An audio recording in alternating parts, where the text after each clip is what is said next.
Bagaimana sih cara mengembangkan akun Markibas? Mari kita bahas. Untuk mengembangkan akun ada beberapa hal yang harus kita lakukan ya. Yang pertama dan merupakan tugas utama kita sebagai seorang kreator adalah membuat konten tentunya ya. Kontennya juga harus yang bernilai seperti nilai informasi, edukasi, tutorial, tips, hiburan, dan lain-lain. Kemudian kita juga harus konsisten memposting konten-kontennya. Kemudian yang terakhir kita juga harus bisa evaluasi konten. Evaluasi di sini adalah ketika ada konten yang tayangannya turun, kita harus bisa membaca data. Kenapa sih konten kita itu tayangannya bisa turun? Apakah captionnya tidak menarik, hooknya tidak menarik, isi kontennya tidak menarik, atau jam postingnya yang salah? Misalnya memposting konten di jam-jam yang sepi, itu juga bisa menjadi faktor kenapa konten kita itu tayangannya turun. Evaluasi konten juga bisa melihat dari tayangan kita yang naik. Misalnya ada konten kita yang FYP, kita juga harus bisa memanfaatkan momentum ini. Kita lihat di insight, kita ulangi pola yang sama. Misalnya dari segi captionnya, dari segi pembahasannya, kemudian dari jam postingnya, itu kita bisa mengulangi pola tersebut dengan catatan. Bukan berarti kita memposting ulang konten tersebut ya. Nah, dari situlah kita bisa mengembangkan akun kita. Jadi kesimpulannya, selain kita itu bisa mengemas konten dengan baik, kita juga harus bisa membaca data insight ya teman-teman. Karena kalau kita tidak bisa membaca data insight, kita tidak akan tahu konten mana yang kira-kira berpeluang untuk FYP atau konten-konten mana yang harus diperbaiki. Kalian udah bisa belum nih membaca data insight? Bagi pemula seperti kita, mendapatkan 1 followers aja itu rasanya sangat sulit sekali. Namun semua itu bisa kita usahakan ya. Salah satunya adalah dengan cara kita itu harus membuat konten yang bagus, yang menarik dan berkualitas tentunya. Karena jenis konten tersebut berpeluang besar untuk FYP. Nah, dari FYP itulah kita bisa mendapatkan followers yang banyak. Jadi kesimpulannya, untuk mendapatkan followers dengan cepat, ya kuncinya hanya satu, yaitu dari konten kita sendiri. Ngomong-ngomong, jumlah followers kalian berapa nih? Sebenarnya untuk jam posting itu kita bisa menyesuaikan saja dari followers kita. Misalkan jam followers kita itu aktifnya jam berapa yang ramainya, itu kita bisa memposting konten di jam ramai tersebut. Tapi jika melihat dari jam-jam ramai pada umumnya, biasanya kalau emak sih ya, posting konten itu pagi-pagi di jam 7, kemudian siangnya di jam 12, sorenya di jam 5, dan malamnya di jam 8 malam. Kalau kalian postingnya di jam berapa aja nih? Tayangan yang naik turun itu wajar ya teman-teman. Jadi kita jangan panik ketika ada tayangan kita yang naik, kemudian besoknya tayangan konten yang lain punya kita itu turun. Itu sangat wajar dan sangat normal ya. Yang tidak wajar itu ketika tayangan kita itu berjalan di tempat, hanya segitu-gitu aja, tidak mengalami kenaikan atau malah cenderung menurun. Karena jika seperti demikian, bisa jadi akun kita itu bantah. Tapi kalau tayangannya naik turun, itu dipastikan bahwa akun kita itu normal ya. Nah, sekarang Emak akan jelaskan penyebab tayangan kita naik dan kenapa bisa turun lagi. Tapi sebelumnya, Emak ingatkan kepada kalian untuk bisa menyimak videonya sampai habis ya, biar kalian itu tidak gagal paham. Kalau nonton videonya cuma sepotong doang nih, kalian itu bakal gagal paham dan ilmunya nggak bakalan nyampe. Yuk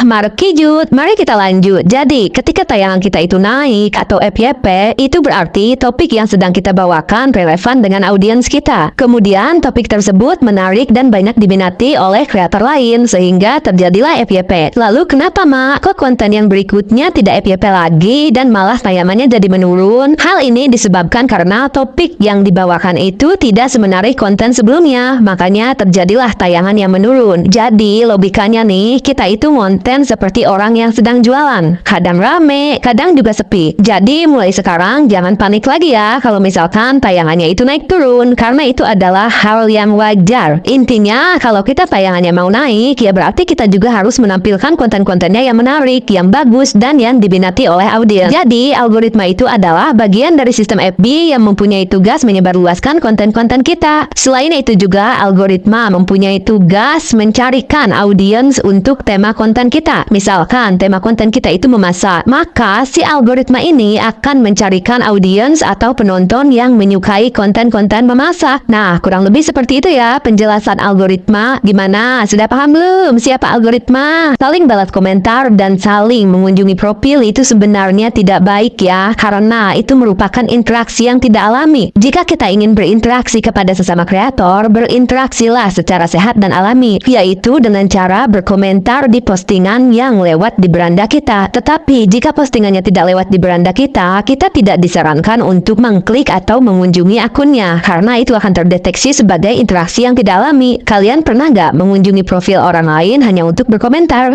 Siapa di sini yang mempunyai lebih dari satu akun Facebook, ya baik itu personal maupun halaman. Dan kalau dua-duanya itu mau dimonetisasi, itu bisa dilakukan di Facebook ya teman-teman. Tapi ini ada strategi supaya keduanya itu cepat lolos dan stabil monetisasinya.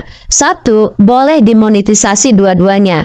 Selama kedua akun itu memenuhi syarat monetisasi, ya tidak melanggar kebijakan konten, aktivitasnya itu terlihat natural. Ya maka kedua akun Facebook Pro kamu itu bisa menghasilkan uang secara bersamaan. Ya dan payout tetap bisa ke rekening bank yang sama.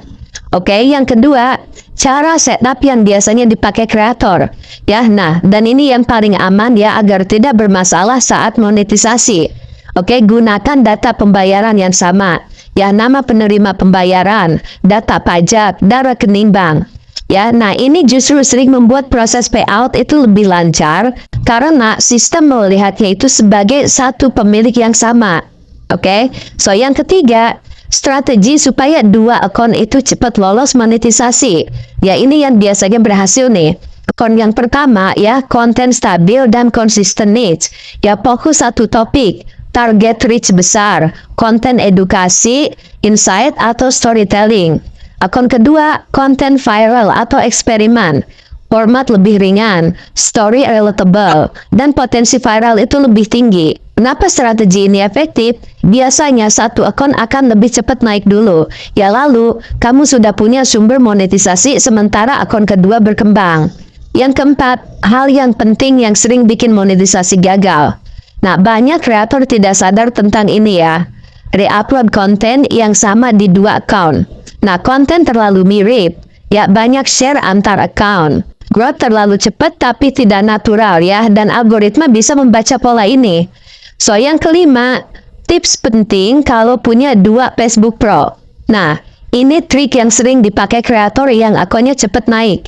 Ya, jangan posting konten yang sama di hari yang sama di dua account. Oke, so kalau mau repost, ubah sedikit dan pastikan itu video original kamu.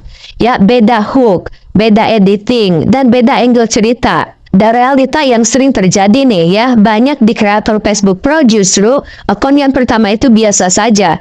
Nah, akun yang kedua itu malah viral dan menghasilkan lebih besar. Nah, ini cukup sering terjadi loh.